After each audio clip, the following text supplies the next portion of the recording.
ponencia por el aniversario.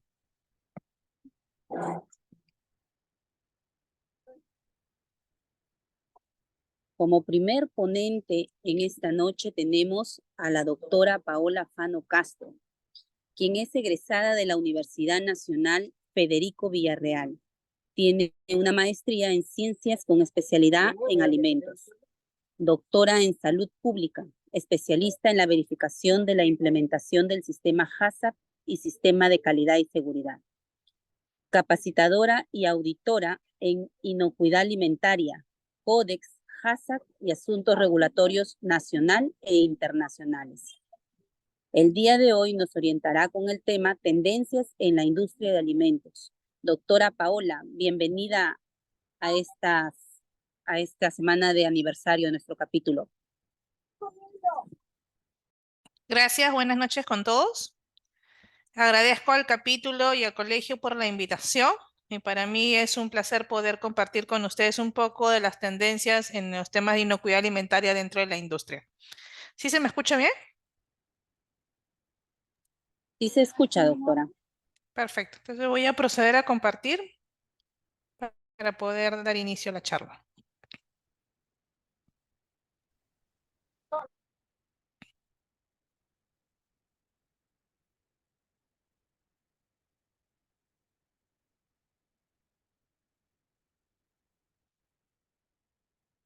¿Pueden ver mi presentación? Sí, claro. Perfecto.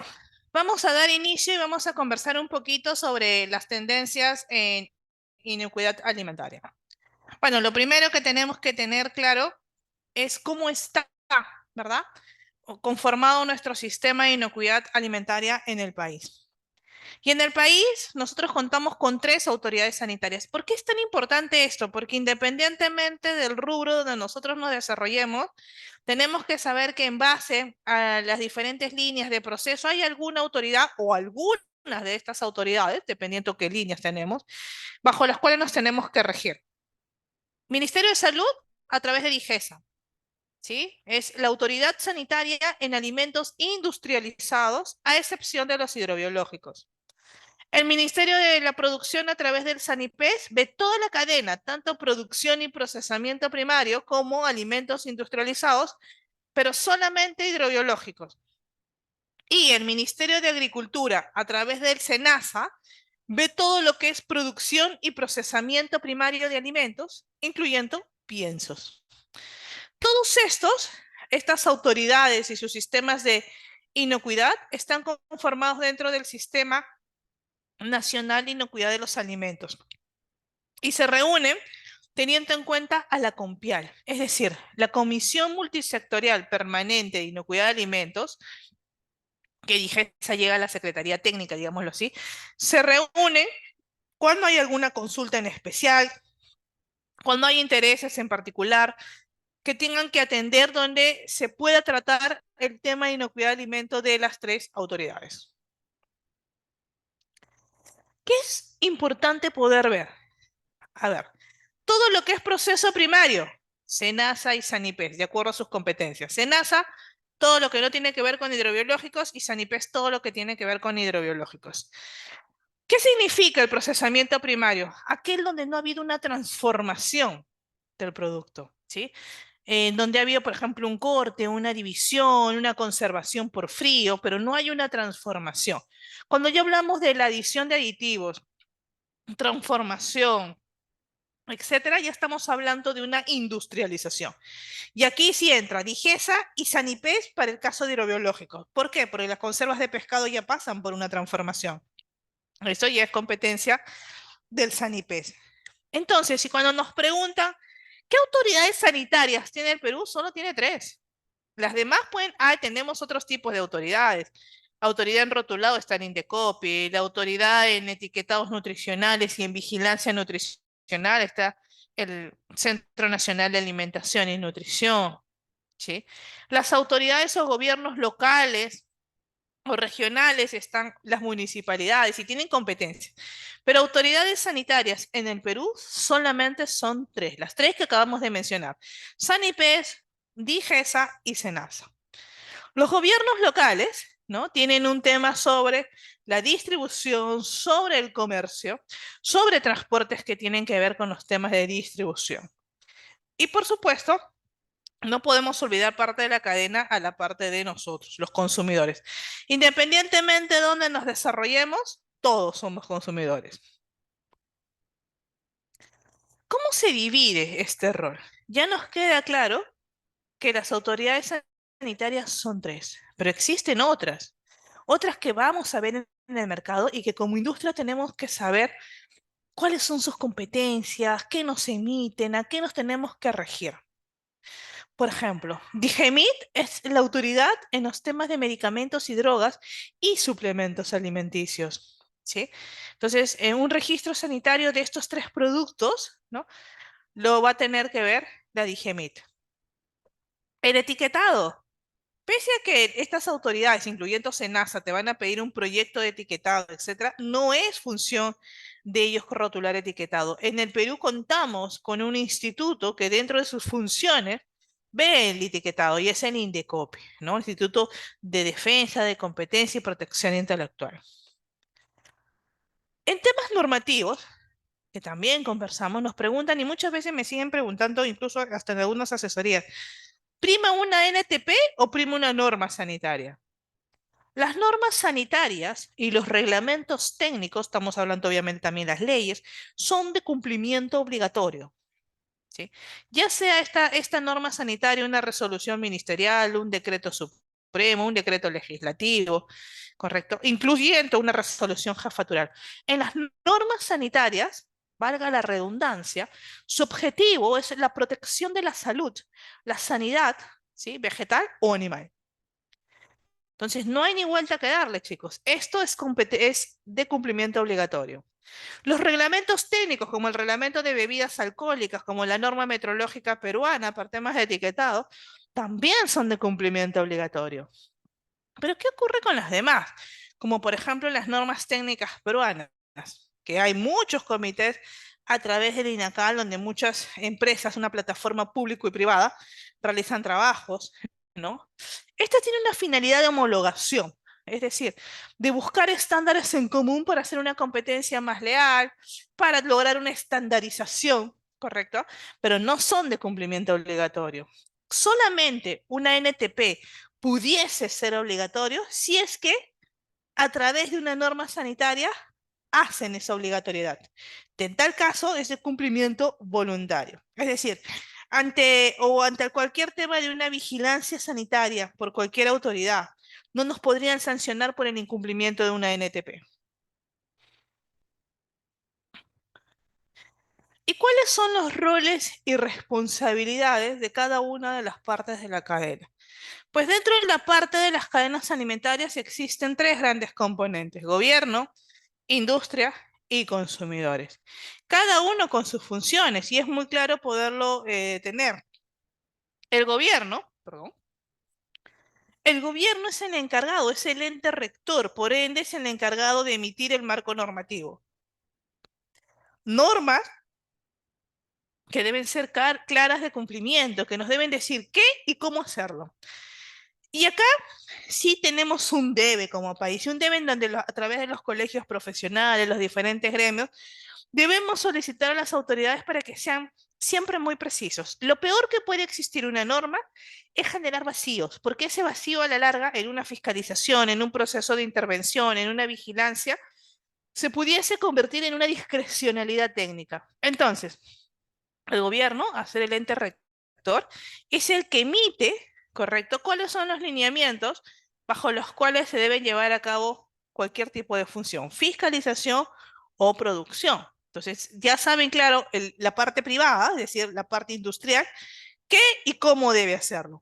La industria es la encargada de cumplir, ¿correcto?, esos marcos normativos, esos lineamientos y principio básico, ofrecer productos de calidad sanitaria. Cuando hablamos de ese término, calidad sanitaria, involucra dos aspectos importantes. Inocuidad, no debe causar daño, y el otro es idoneidad, debe cumplir con el fin bajo el cual fue propuesto. Entonces, estos dos aspectos, sumados, se denomina calidad sanitaria. sanitaria y es muy importante mencionarlo porque tiene que formar parte del proceso. Y por supuesto, los consumidores, todos los con nosotros, tenemos el derecho a recibir alimentos seguros, ¿no? Alimentos con una información veraz, alimentos que no van a causar ningún tipo de daño ante su consumo. ¿Y cómo se da la vigilancia sanitaria? ¿Por qué es importante? Porque nosotros en nuestro país contamos con esto a través de las tres autoridades y es importante tener claro cómo se desarrolla.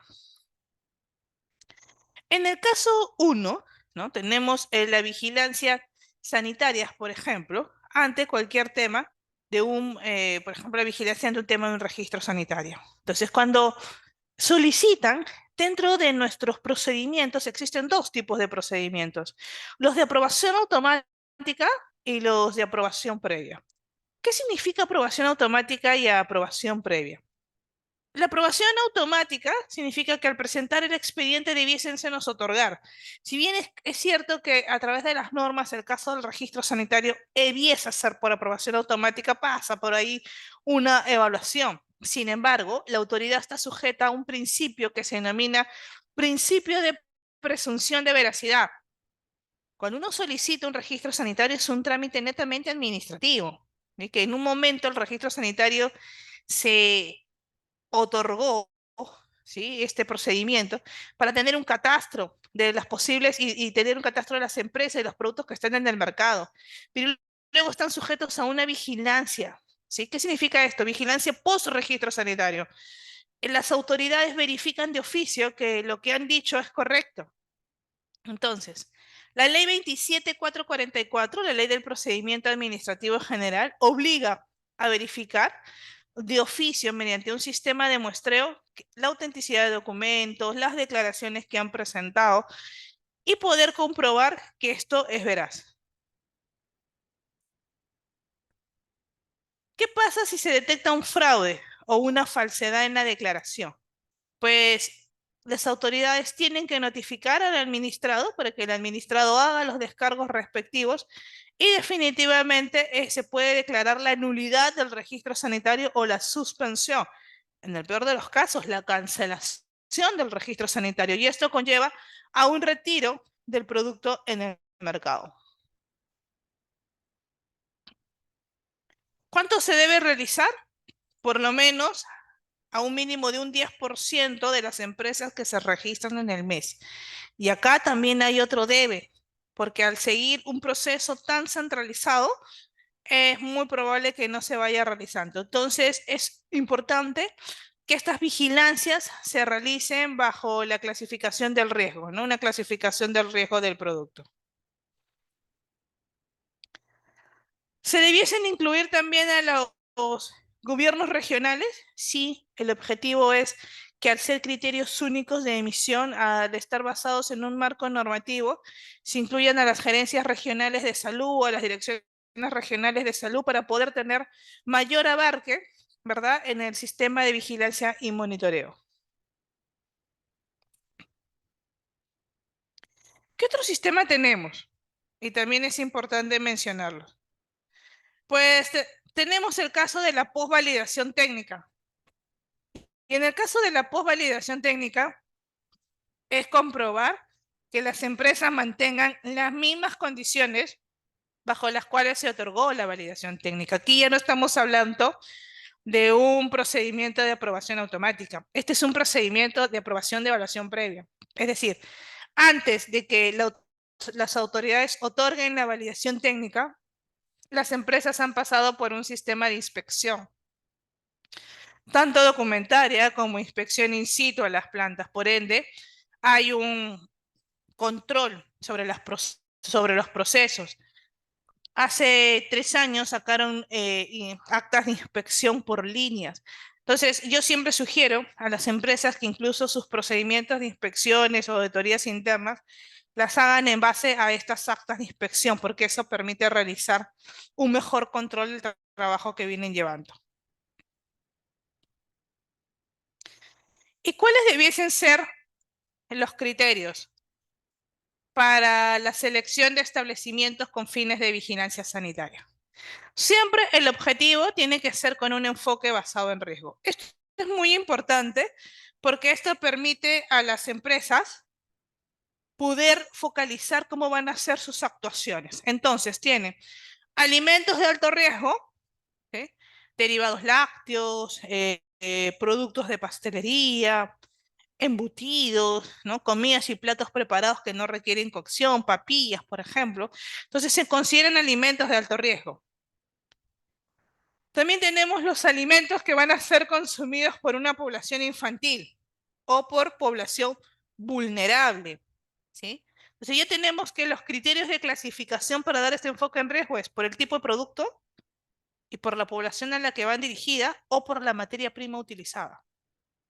En base a ese mismo criterio, las autoridades tienen que tener claro cómo va a ser su enfoque de evaluación. ¿Por qué es importante? Porque hacia eso debiesen estar focalizadas las intervenciones sanitarias, en las mayores frecuencias de vigilancia o de inspección, porque son productos que van dirigidos a poblaciones con otro tipo de criterios y alimentos que por su naturaleza incluso pudiesen ser considerados de alto riesgo.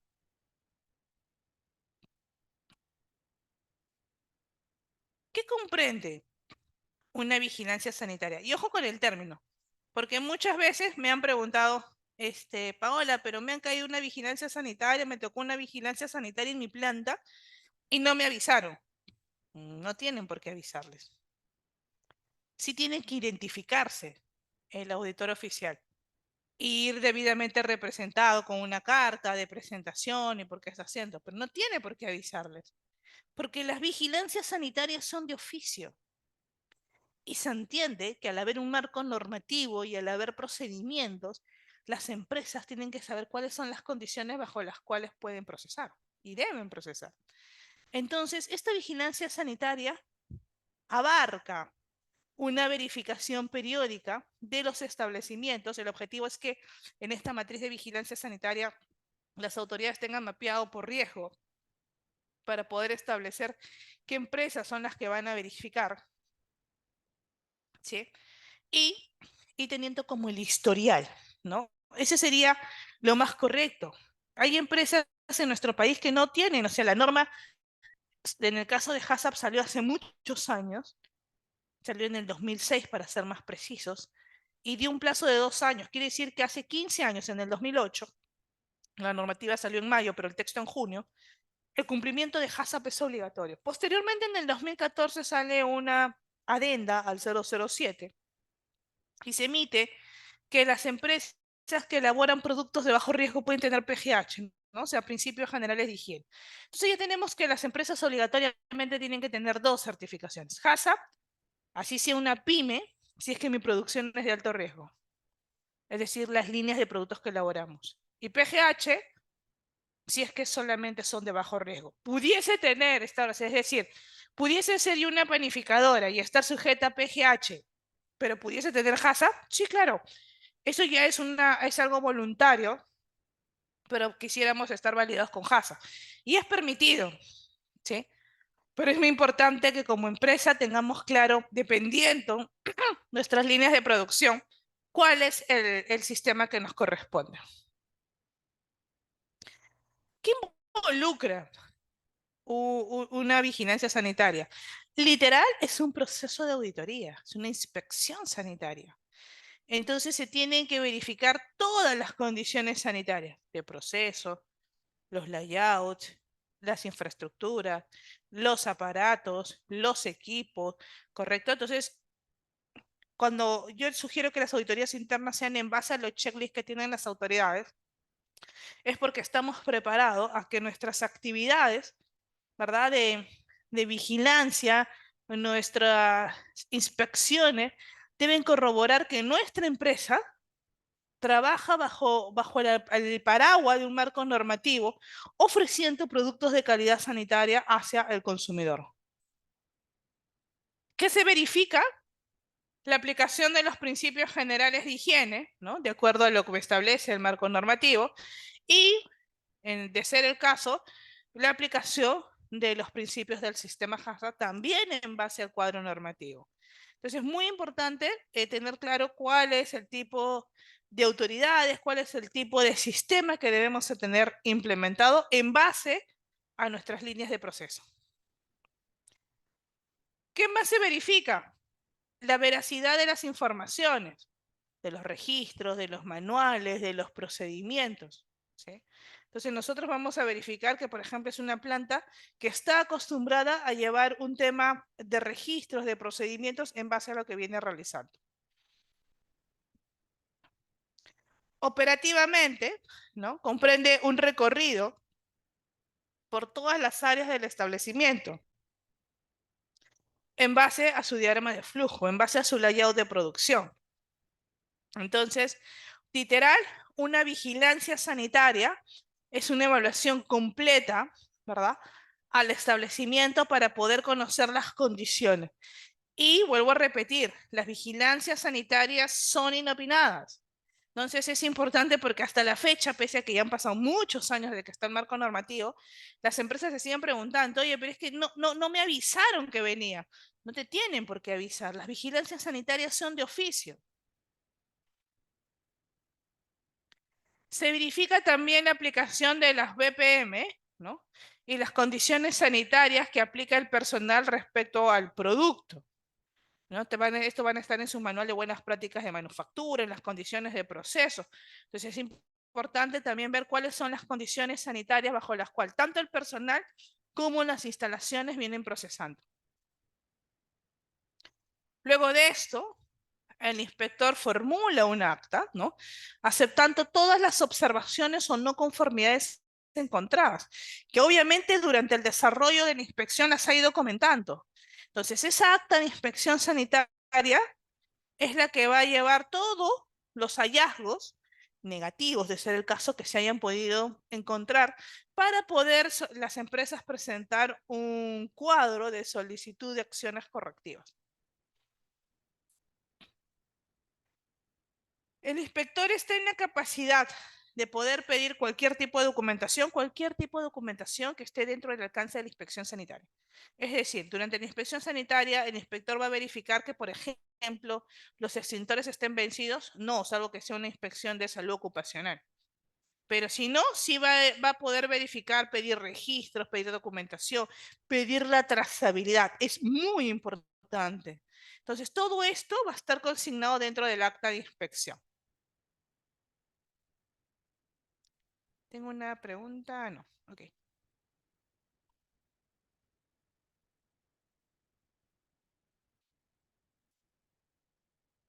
¿Y cuál es este procedimiento de la visita? Para que también lo tengamos claro y evitemos esa discrepancia de que me avisaron o no me avisaron. El inspector se presenta debidamente acreditado, ¿verdad? Porque al tener las autoridades sanitarias, sea DIGESA, SENASA, SANIPES, tienen cuáles son los catastros de las empresas. Entonces se presenta debidamente acreditado, ¿no?, con una carta, presenta incluso su fotoche o su documento de identidad para poder saber que es la misma persona que menciona el documento y está apto para ser recibido. Y ojo, las empresas lo tienen que recibir. El no dar las facilidades para realizar una inspección es una infracción ante la normativa sanitaria. Y acá va el tema. Los responsables de los establecimientos están obligados a brindar todas las facilidades de caso para que se realice esta inspección, brindando, por supuesto, toda la información que el inspector pueda solicitar para el desarrollo de sus actividades. Esto es como se realiza todo un proceso de vigilancia sanitaria. ¿Por qué nos enfocamos? Porque las autoridades pueden actuar y todavía a la fecha existe bastante desconocimiento sobre este tema. ¿Cuál es el objetivo? Que siempre las inspecciones, las auditorías, incluso internas o externas, pero las inspecciones sanitarias en general, se conviertan en una oportunidad de mejora continua. Entonces, pasamos de una inspección que está focalizada en encontrar no conformidades, que ese no es el objetivo de ningún proceso de inspección, a un proceso donde vamos a validar la implementación de procedimientos, donde vamos a validar la adecuada implementación de un sistema de inocuidad. Entonces es importante cómo la persona el auditor o el inspector, contribuye siempre activamente a poder tener estas oportunidades de mejora. Sobre todo con un enfoque basado en riesgo, con un enfoque en evitar temas de enfermedades de transmisión alimentaria.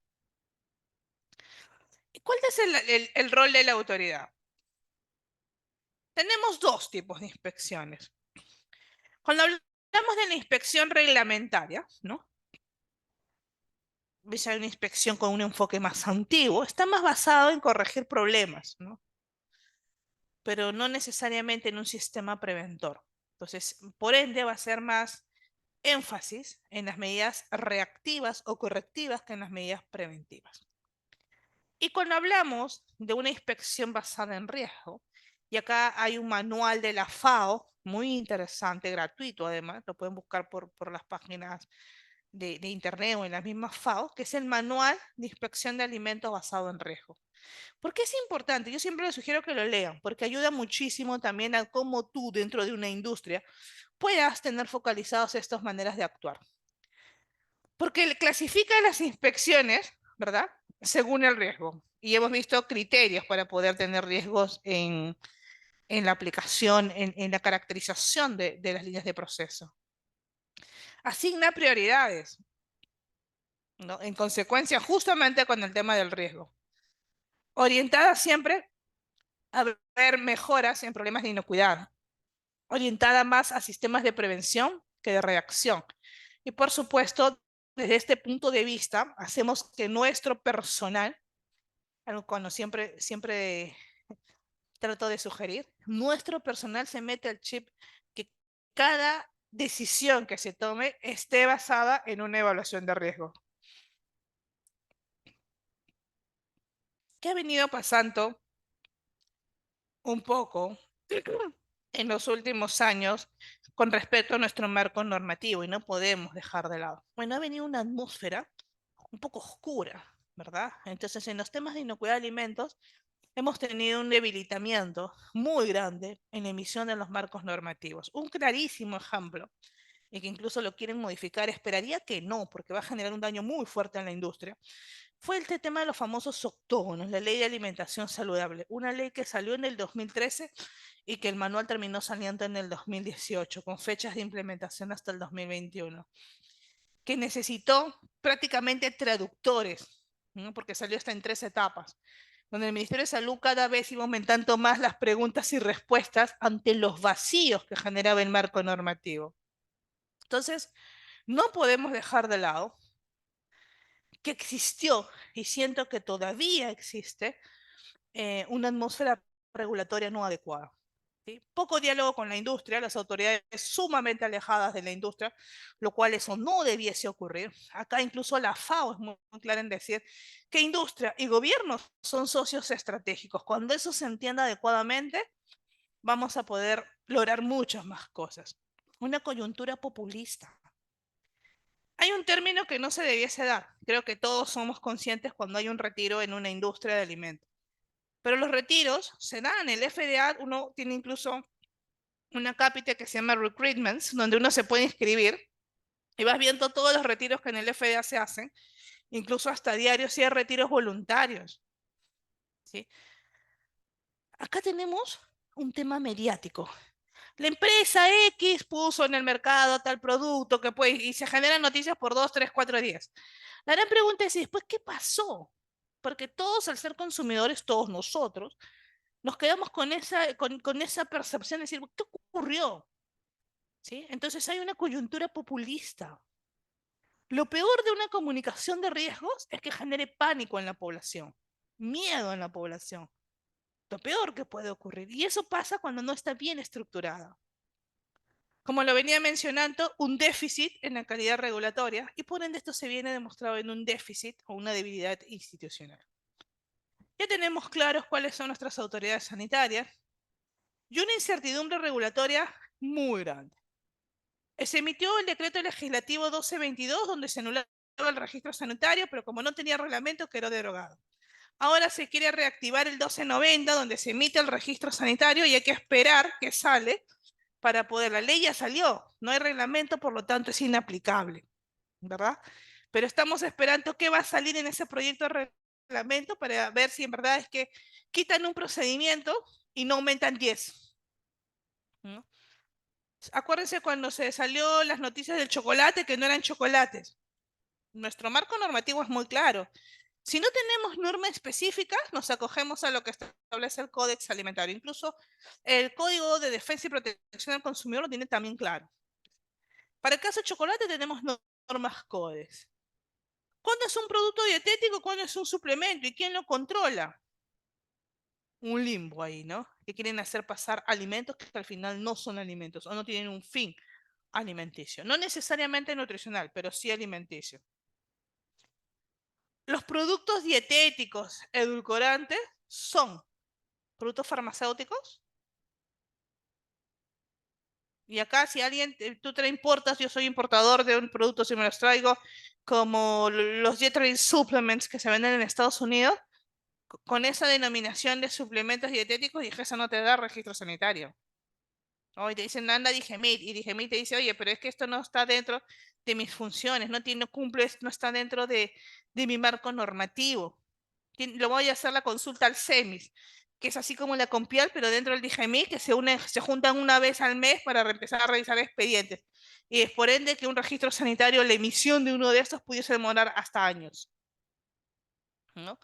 Entonces, eso nos ayuda, no ayuda a tener un marco normativo y lamentablemente muchas veces a mentir a la autoridad, que sería lo peor que puede ocurrir, pero muchas veces pasa esto. Y teniendo en cuenta la poca fiscalización posterior que se realiza de registros sanitarios, es que tenemos diversidad de productos con registros sanitarios que no necesariamente refleja la naturaleza del proceso. Que hubieron eventos que ayudaron a esta atmósfera, como yo llamo negativa, sí, claro. Tuvimos el caso de presencia de salmonela en helados, el caso de la denominación de pura vida, ¿se acordaban? La leche que al final no era leche, y se hizo todo un escándalo de que no era inocuo, que no habían engañado. Sí, o sea, la denominación leche evaporada modificada no era correcta, pero era un producto nutritivo, era un producto inocuo, básicamente estaba más dirigido a un tema de denominación que de calidad sanitaria de producto. Si los chocolates son o no chocolates realmente. Tuvimos un caso de gusanos en conservas de pescado, riesgo de salmonela a nivel internacional sobre algunas fórmulas lácteas, ¿no? Importadas desde Francia. Entonces, siempre van a haber eventos que pudiesen poner en riesgo el marco regulatorio, pero es muy importante que si este marco regulatorio es bastante conciso, es muy contundente, independientemente de los casos, van a saber cómo se debiese reaccionar. ¿Cuáles son los desafíos que tenemos dentro de la industria? Primero, una globalización constante. ¿Por qué es importante? Porque existe. Las importaciones se abrieron y ojalá que esto ayude mucho, que necesitamos reactivarnos económicamente como país, a tener una diversidad de comercio muy grande en el tema de alimentos, porque la industria de alimentos ha seguido creciendo en el mundo. Entonces, la idea es que cada vez más los etiquetados, las formas de declaraciones de tablas nutricionales, etcétera, a través de un adecuado sistema de globalización estemos como que más armonizados. Cambios en las prácticas agrícolas, ¿no? Creo que este es un debe que también tiene el Ministerio de Agricultura con las diferentes entidades regionales y locales para tener mejor calidad en frutas y verduras, ¿no? En sistemas ganaderos, en un adecuado manejo post cosecha. Peligros nuevos o emergentes relacionados a los temas de transmisión de alimentos que se pudiesen dar. También es importante, necesitamos tener, yo siempre digo, así como hubo el mapa de calor del COVID, sería súper interesante, creo que es un debe muy importante saber cuáles son las setas más relevantes en el Perú. ¿En qué zonas? ¿Debido a qué tipo de consumo de alimentos? Porque eso ayudaría muchísimo en las actividades de intervención, muchísimo en los temas de prevención. Y tenemos como país una Dirección General de Epidemiología. Tenemos la guía beta, ¿no? La guía de vigilancia de enfermedades de transmisión alimentaria. Siento que es una adecuada, falta como que una adecuada implementación. No podemos dejar de lado una creciente urbanización, por lo tanto es importante tener en mente cuáles pudiesen ser las nuevas tecnologías agrícolas de los alimentos, cambios en los hábitos de consumo y por supuesto los temas del códex. Perú forma parte del Codex, sabemos que en ausencia de un marco normativo adecuado debemos acogernos a lo que establece Codex y es importante tener todo eso debidamente custodiado. ¿Qué desarrollos recientes es importante que se teme en tema de inocuidad de alimentos? La inocuidad de los alimentos es un fin esencial de salud pública y es básico para los temas de salud pública porque tiene que ver con las personas. Si un alimento no es inocuo, puede enfermar, puede causar brotes de ETA y tiene un efecto directo. También en economía, imagínense las pérdidas de días de trabajo, los hospitales llenos, atención en pacientes. Tiene un impacto directo en salud pública y en economía.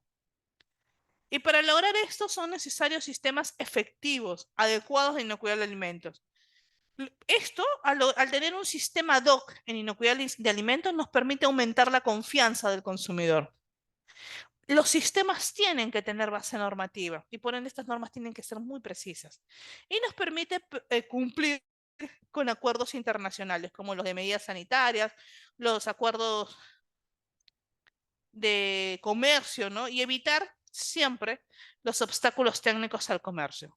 ¿Por qué? Porque se coloca una traba innecesaria. Por ejemplo, cuando se han colocado requisitos específicos en temas de etiquetado, automáticamente es un OTC. Entonces, esos aspectos también los tenemos que tener en cuenta. Claves del éxito y donde tenemos que apoyar todos para lograr una mejor competitividad, para poder tener más empoderado al Perú en temas de inocuidad y en los temas de la industria de alimentos. Creería que con estos 4 grandes componentes logramos mucho. Primero, tener reglas de juego claras, ¿sí? Y para que la industria tenga que tener reglas de juego claras, tiene que tener pues un marco normativo adecuado. Entonces, primero, un entorno económico adecuado. Estabilidad jurídica, ¿sí? Entonces no podemos estar sujetos al expertise del profesional. No, la norma me dice qué y cómo hacer. Es mucho más fácil para ambas partes, para el gobierno, para la industria y por ende en beneficio del consumidor. Tratados de libres comercios que nos aperturen puertas de mercado, ¿no? Porque esto nos va a tener aperturas sanitarias, evitar bloqueos, evitar cierres de importaciones y exportaciones.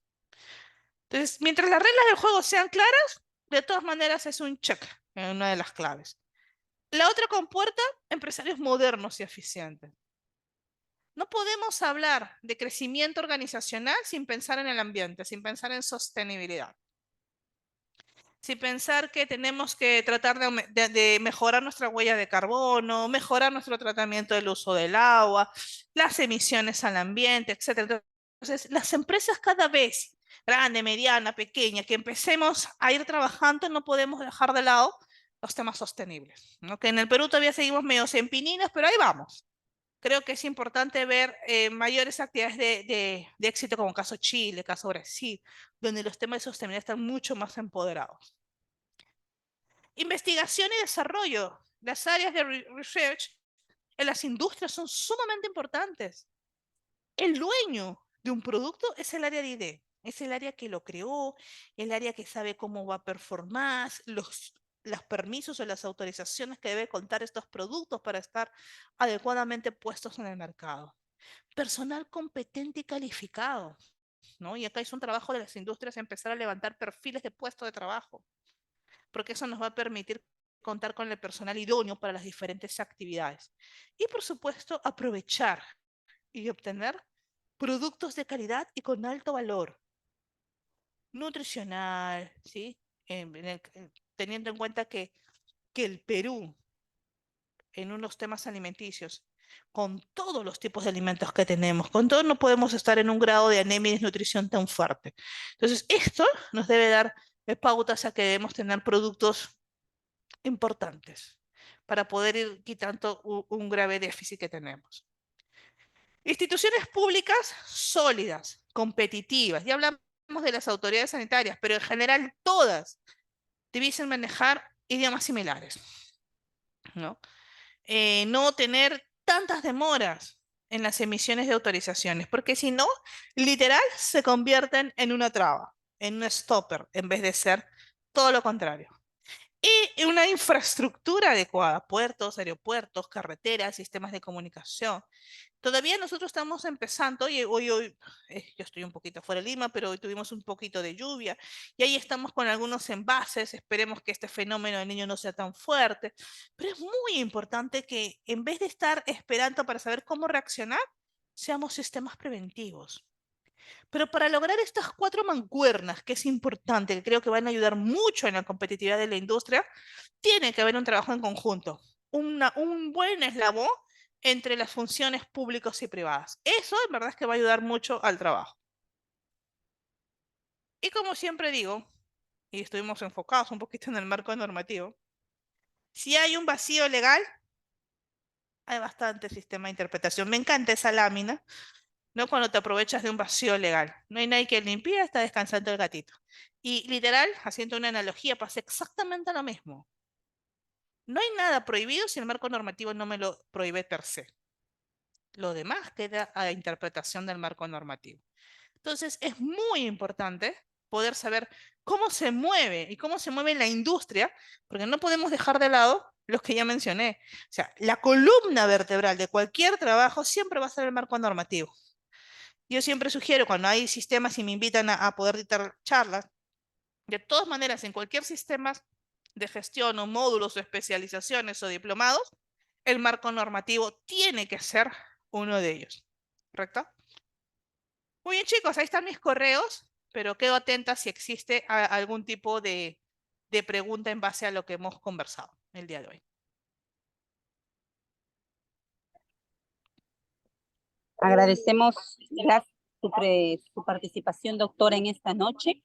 Ahora vamos a dar tiempo a la ronda de preguntas. Ingenieros, ¿están aptos para poder realizar las preguntas y dudas que tengan sobre el tema?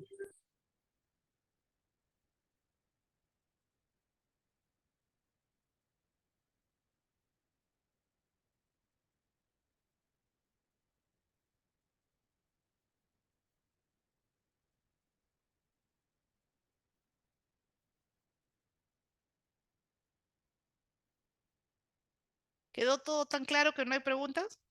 ¿Es así? ¿Es que quedó muy claro o es que no entendieron nada? Una de las dos. Espero que sea la primera.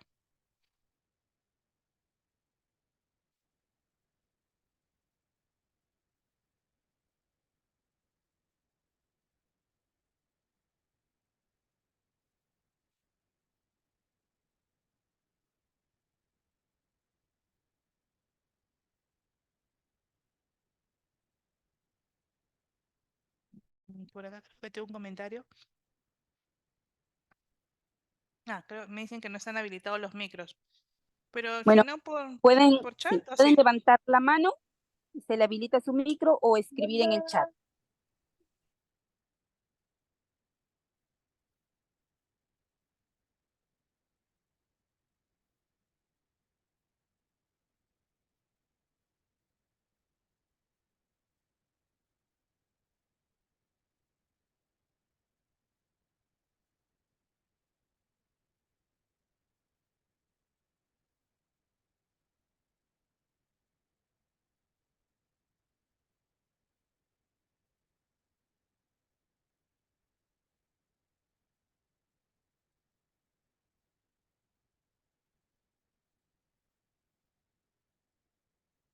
Tenemos una pregunta en el chat.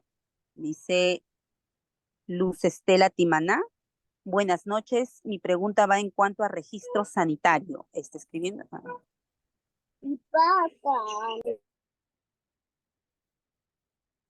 ¿Cuál es la pregunta sobre el registro sanitario?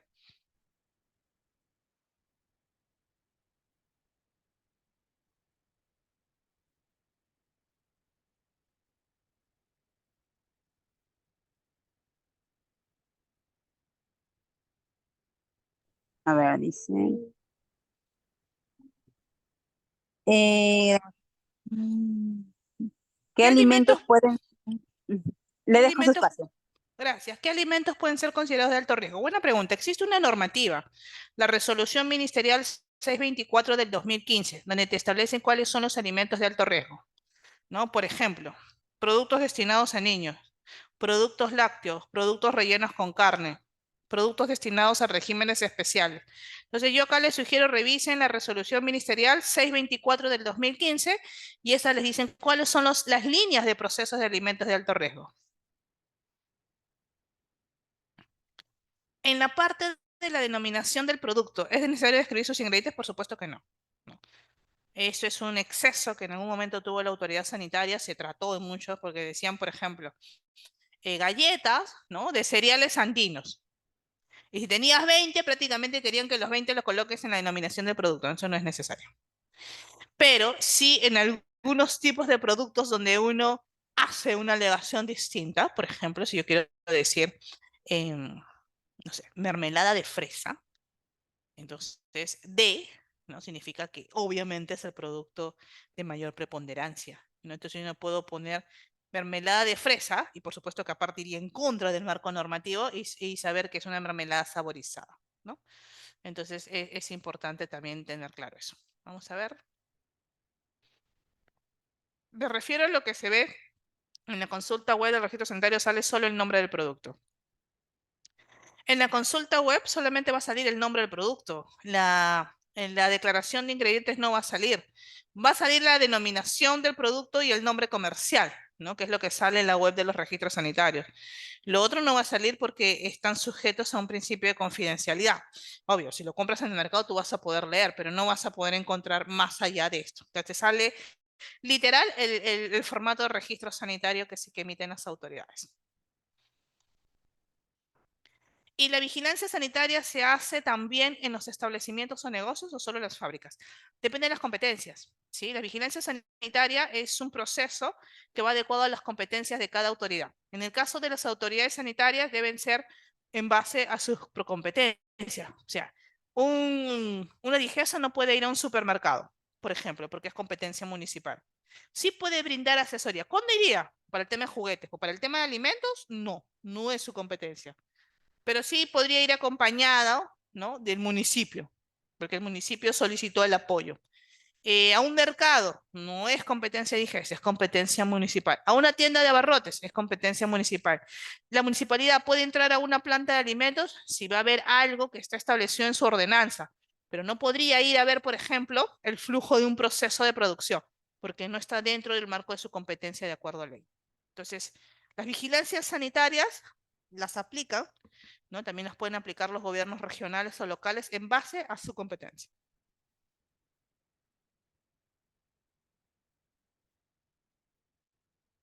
Si bien es cierto que hay normativas y vacíos legales, pero esto se cumple, bueno, lo comenté hace una buena pregunta, lo comenté hace un momento.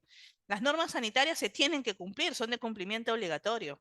En el tema de los vacíos legales es cuando no se sabe cómo se va a implementar. Pongo un vacío legal que existe actualmente incluso con los temas de los famosos octógonos.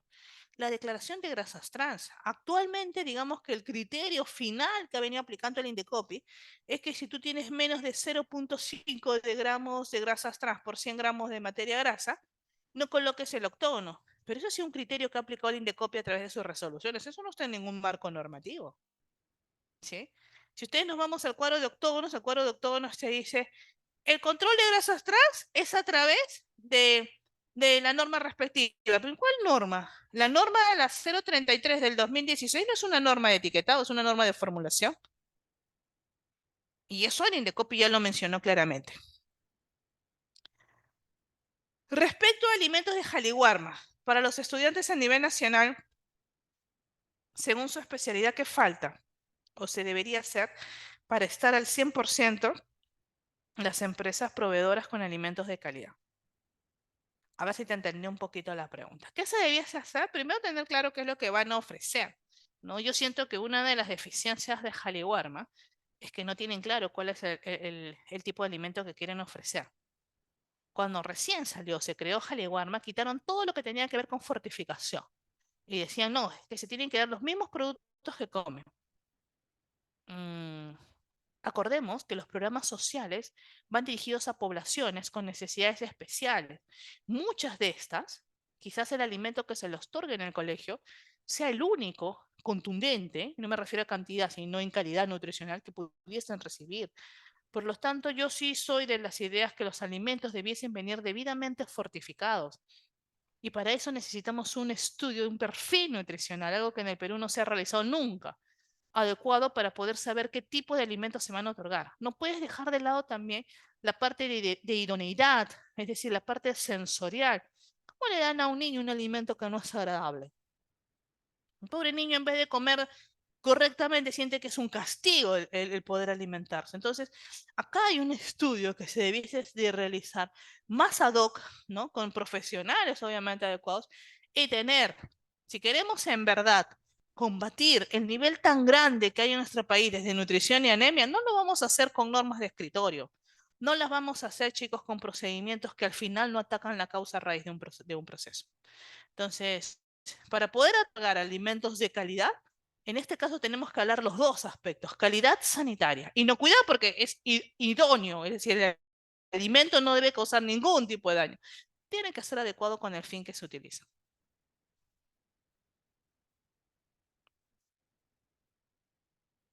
Muy bien, chicos. ¿Alguna pregunta adicional? Ahí tengo otra. Cuando hay observaciones a la inspección sanitaria, ¿eso incurre a un cierre temporal de operaciones o solo espera levantar las mismas? Depende de las observaciones.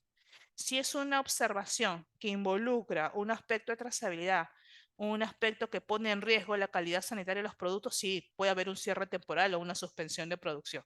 Si es una observación menor, que no tiene una infracción directa sobre los temas de salud pública, te dan un plazo para levantar esas observaciones. Va a depender mucho del tipo de observaciones que te pudiesen encontrar en la vigilancia.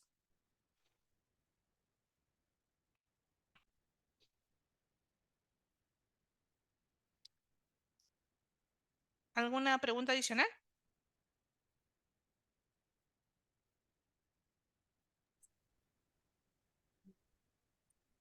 Si las ¿Alguna tienen, pregunta? igual ahí les dejo mis correos, están en la presentación. Cualquier consulta, no duden en hacérmela. Siempre contesto mis correos.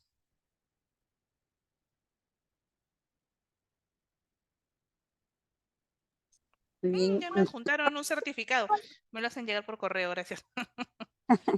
muy bien, ingenieros, gracias por su atención en esta ponencia. Agradecemos también a la doctora Paola Fano Castro por la excelente ponencia que nos ha brindado en esta noche. El Colegio de Ingenieros del Perú, Consejo Departamental de Lambayeque, le otorga el certificado a la ingeniera Paola Aurora Fano Castro por haber participado como ponente en la conferencia Tendencias en la Industria de Alimentos, desarrollado por nuestro capítulo, el capítulo de Ingeniería Química, nuestro 49 aniversario, que estamos de aniversario. Muy bien, ingeniera, le agradecemos por su participación, por su tiempo y por instruirnos en la industria alimentaria. Gracias. Gracias a ustedes por la invitación y que tengan un buen fin de semana. Hasta una próxima oportunidad. Sí, ya se le envía su certificado. Gracias. Gracias.